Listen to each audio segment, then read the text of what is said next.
તો આ દાદાનો ઇતિહાસ કંઈક એ રીતનો છે કે અમરેલી જિલ્લાના નાના માસિયાવાડાના વતની હતા અને ચાવણ ગામના ભાણેજ હતા. એ નામ ઉપરથી દાદાનું નામ પાડેલું છે ભાણજી દાદા.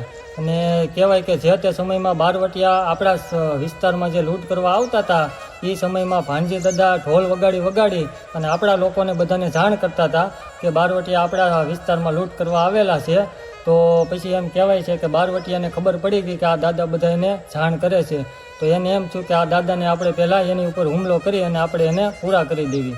તો પછી કહેવાય છે કે બારવટિયાએ દાદા ભાણજી દાદા ઉપર તલવાર વડે હુમલો કર્યો અને કહેવાય છે કે ભાણજી દાદાના અહીંથી આતરડા બહાર નીકળી ગયા પેટમાંથી.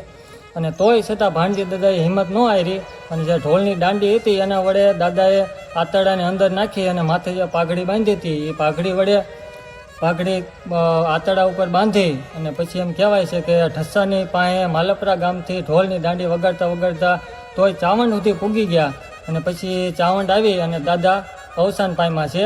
અને હજી દાદાનો એટલો હાથ છે કે અત્યારે ગમે કોઈ પણ માણસને ઉધરસને એવું કાંઈ હોય તો આ દાદાને તમે જોઈ શકો છો. એક બાજરાનો રોટલો અને ડુંગળીને ગાંઠિયા ધરો એટલે તમારે ગમે એવી ઉધરસ હોય એટલે મટી જાય છે.